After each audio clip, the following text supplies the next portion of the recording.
Fit Dad Aesthetics. Say that. Fit Dad Aesthetics. We lived, therefore we are.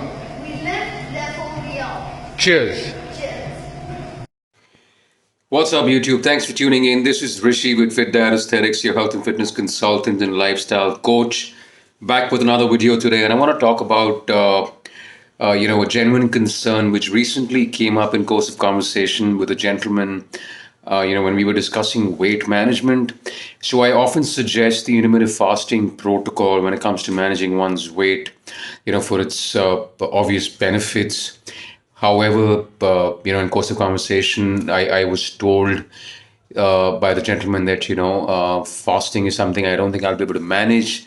And the reason is I'm always hungry. There are times I'm hungry even after I've eaten. And this is a valid and a genuine concern, ladies and gents. This is not just something in your head. There are biological reasons, metabolic reasons as to why one feels hungry most of the time. There obviously are ways you can go ahead and overcome this. Okay, so what we're going to do is we're going to address this particular issue today.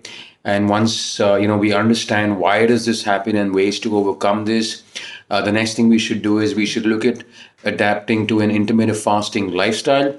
And number three, why should one even fast in the first place? All right, what are the advantages? Okay, so let's begin. Why does one feel hungry? Okay, so there's a particular hormone called ghrelin which is produced in your stomach, which sends a signal to your brain, tells you you're hungry, which is followed up with you beginning to eat.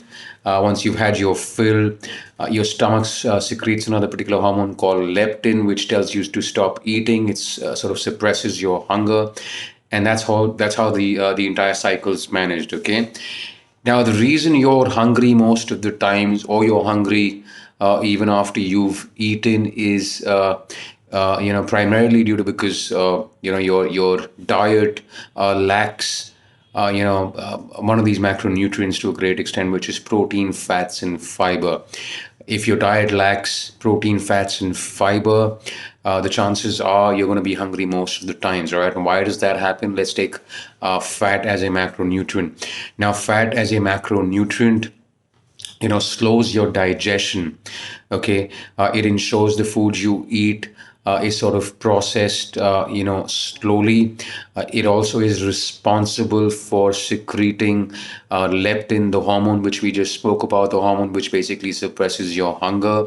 So any amount of diet should include moderate amount of fats, good dietary fats. Second, fiber. Okay, so not all fiber can be digested. It sits in your stomach for a long time. It's directly passed into your digestive tract. It forms, a major part of your stool. So you want to be including fiber in your diet. Things like lentils, fruits, oatmeal, lots of vegetables, fibrous vegetables. Okay, so these also form, like I explained, major part of your stool. This also sort of helps to absorb a lot of water within the body's environment, which is another factor which keeps you full for a very, very long time. Okay, we've spoken about protein.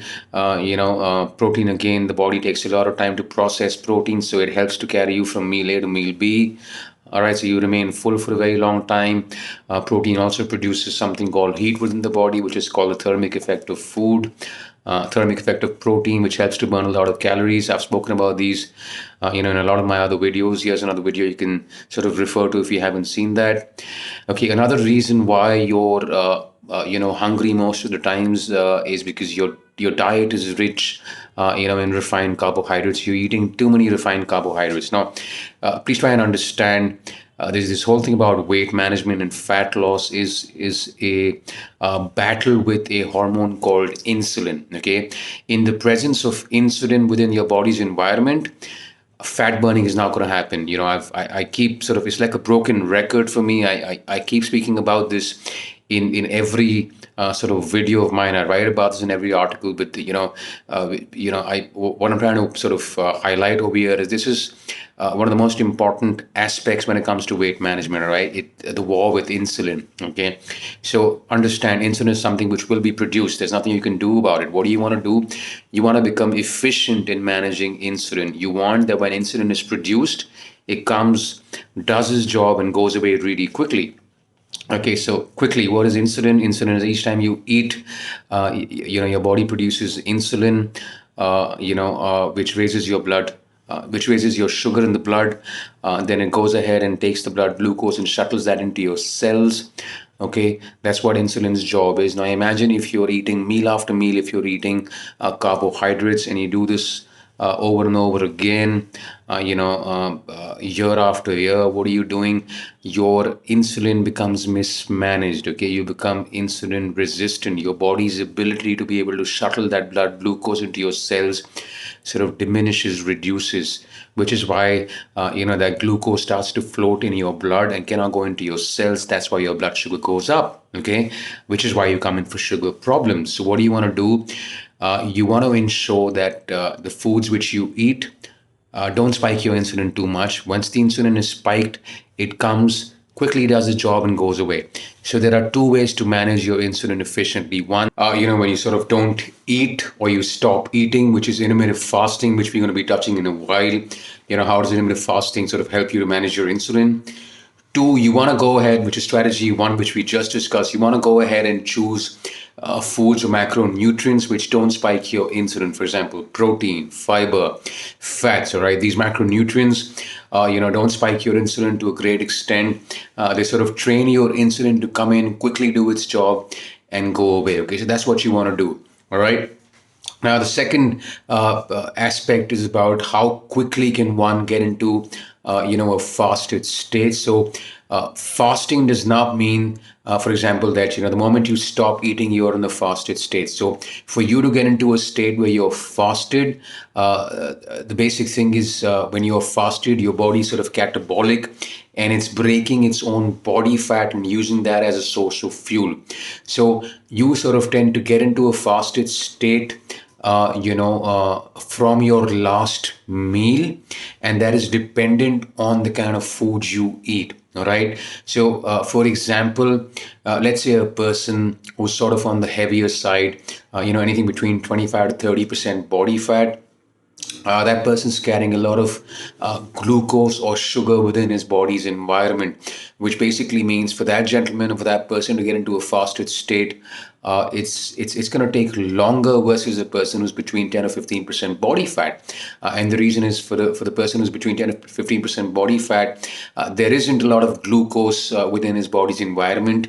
And also another distinguishing factor is the insulin, in person A and person B. Person A, who's on the heavier side, will have its insulin sort of mismanaged. More likely, he's going to be insulin resistant, because that is the reason he carries a lot of glucose within his body, versus the person who's between 10 and 15% body fat, has an insulin which is better managed. His ability to be able to sort of process food is a lot quicker, which basically means someone like me, like let's take my example.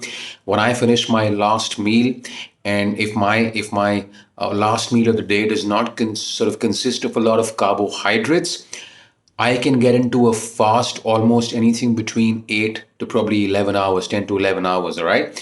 Because what am I doing? I, as an individual, have a insulin which is more efficient, which basically means I'm going to finish my meal, I'm going to go to bed. The insulin is going to sort of process the food really, really quickly. Okay. Also, that I've not eaten any carbohydrates or eaten very, little amount of carbohydrates. My body is efficient in managing and processing that food. When I wake up in the morning, I can get into a fasted state really, really quickly, anything between 8 to 10 hours, which basically means my body starts to break its own body fat and starts to utilize that fuel.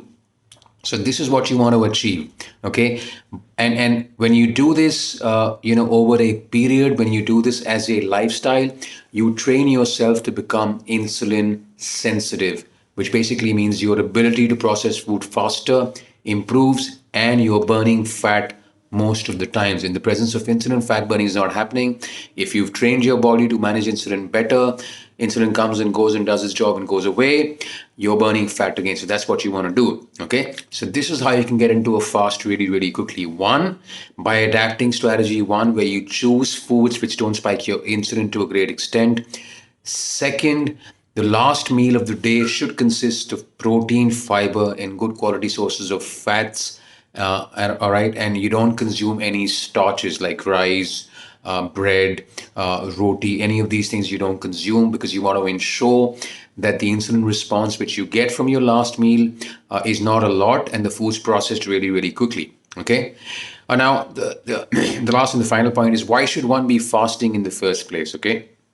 Now, I'm just going to go ahead and stop right here. I'm going to discuss the benefits of fasting in my next video. I want you to go ahead and process the information given in this particular video, and sort of understand and utilize this as much as you can. And then we can go ahead and discuss, the benefits of fasting, not just from a weight management perspective, but also from a lifestyle and a,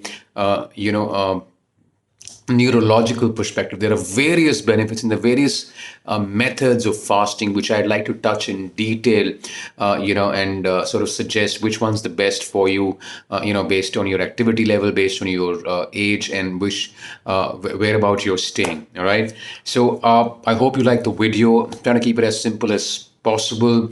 All right. I don't want to sort of,